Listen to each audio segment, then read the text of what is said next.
What is going on, ladies and gentlemen, boys and girls? The meat pack in the building, Salami squad.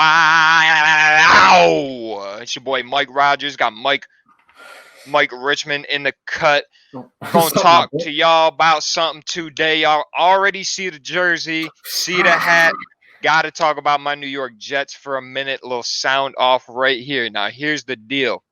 My biggest takeaway from the game actually was not the Jets win. It was the fucking Rams losing to the Jets. Been hyping them boys up all season. They fucking just made me look bad. All right, so let's break this down about the New York Jets. I've been seeing a lot of stuff online, a lot of Jets Twitter, a lot of their fans. It's very, very split right now.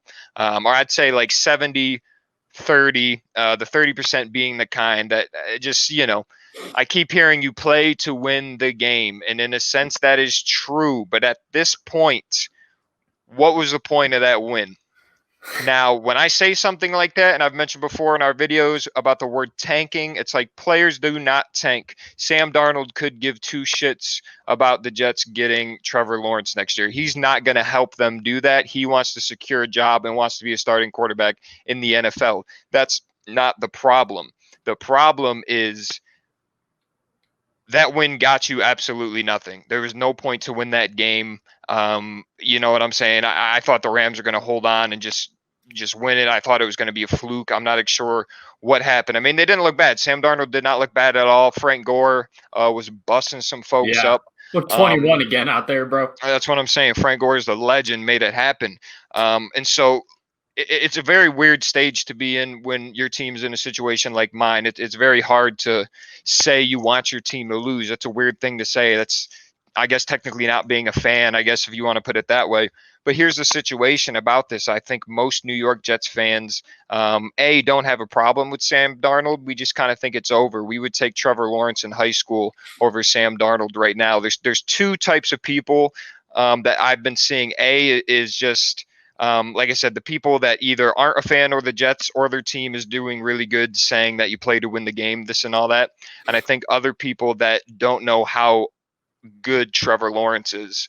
It's kind of scary. Like I said, this is Peyton Manning we're talking about. This is Andrew Luck. These guys only come around every 10 years, and it's just a weird situation. I don't understand the win. I just, there's honestly no point.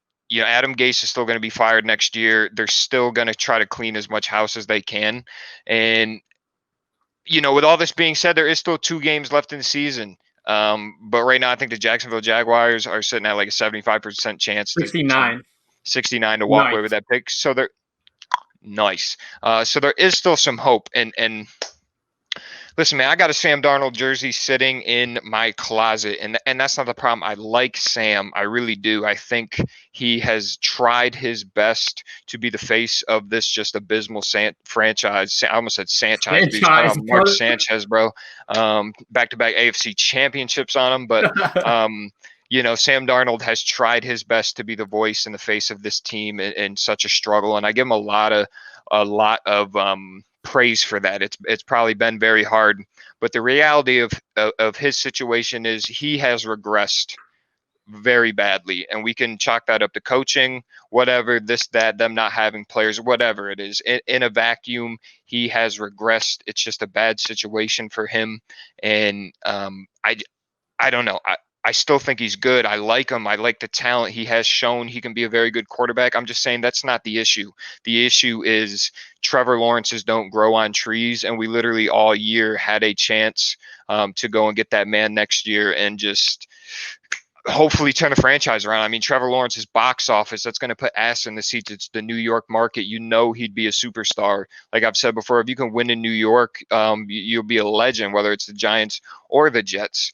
And just, you went 0-13 all the way up into this point to just win one game for what? I'm sure those players are very excited, as they should. Like I said, they're all competing for a job, this and that. But I just don't understand the point. Fans that are saying, you play to win the game, we're just happy they got to win.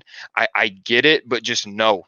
That's just not the reality of the situation this year. The situation is we had an opportunity to go get a superstar franchise quarterback and then just built from there. could have just started with Trevor Lawrence and a Pee-wee football team, but you just build from there. As long as you get your quarterback and your head coach right, you're good.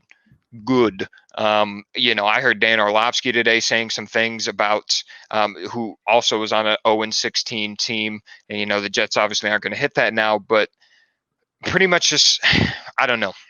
Same with Rex Ryan, former New York Jets coach. Awesome. Love me some Rex Ryan.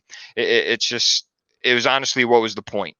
And like I said, the players went out and competed. They played hard. I wish they'd been playing like that all year, and maybe the Trevor Lawrence talk wouldn't even be in consideration. But they couldn't even win at losing.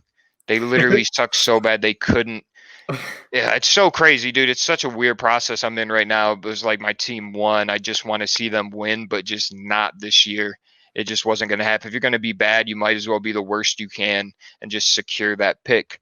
Now, going forward, here's how I look at the situation now. Let's say it's over today. It's going to be how it is. Jets are picking second.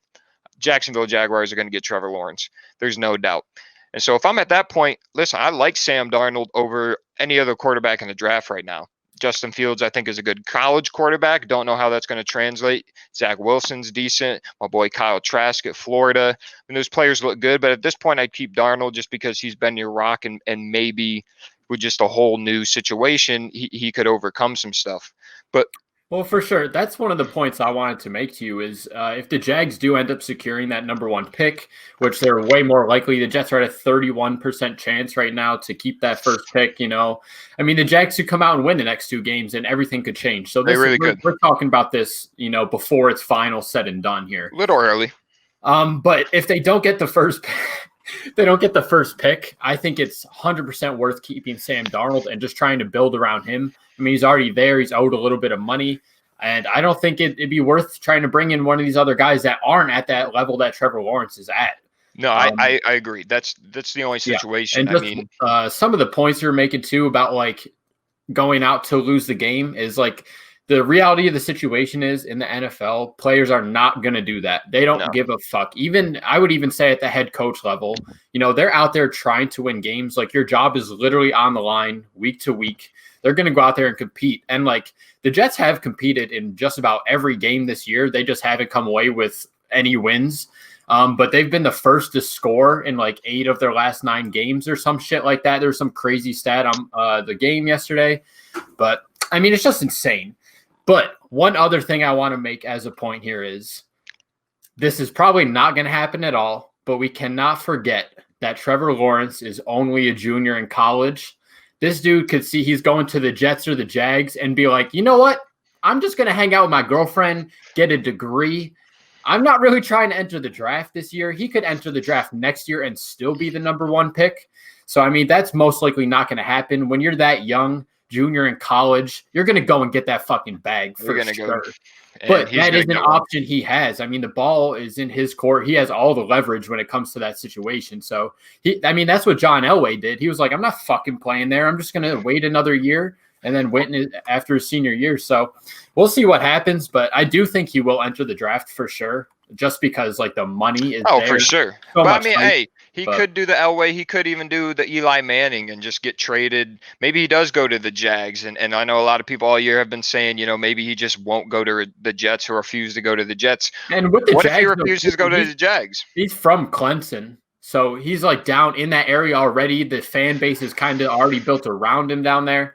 But see, that's my thing, though. The NFL does not want Trevor Lawrence in Jacksonville. It's probably like a living situation, this and that. But Trevor Lawrence needs to be in that big market. He's obviously not going to get buried or suffer in Jacksonville. He'll still be a star. But the NFL would rather see him in New York if you just think from a money standpoint. I hear you, but the level of player he is, it really does not matter where he goes. He's going to bring in a lot of money wherever he goes. Oh, for sure. Definitely. And I mean, that'll be hype for Jacksonville. And listen, all I can say going forward, if I think about the Jets is, hey, if you're sitting there at number 2 and don't want to trade back, You could go out and get that tackle Sewell from Oregon. Yeah, let's try protecting Sam Darnold, dude. That's a crazy idea. You have a pick. You have a second first-round pick that Seattle gave you, and like I said, go out and get him weapons. Go try to find some head coach that it can be somewhat competent. So I mean, there is hope at the end of the tunnel if that is the route you take. But goddamn, dude, I wanted Trevor Lawrence. That boy, you want to talk about just being stout and pose and posture and just being a baller, dude. Dude's 83 and 3 since he was in seventh grade, bro. He won or lost one game of high school football or something. I don't know. It's just ridiculous, career record at this point. I mean, I don't think it's the worst thing for Trevor Lawrence. I think Jacksonville, as of right now, has better weapons to offer than the Jets. They got good receivers and a running back. I think that would be a pretty successful first year for Jacksonville. Keelan Cole, James Robinson, also both young studs over there in Jacksonville. Got some add a star QB to that. So I don't know, man. I'm reeling today as a Jets fans. I'm tired of hearing people saying you play to win the game, this and that. I get that, but not this year. No. That just doesn't work like that. But I don't know. We got 2 games left. Maybe Jacksonville fucks around and wins a couple. Jets lose out. We never know what happens. Maybe make some more videos about some rumors or whatnot come out. I don't know. I don't give a fuck anymore. Just it's over for me. With that being said, fuck out of here.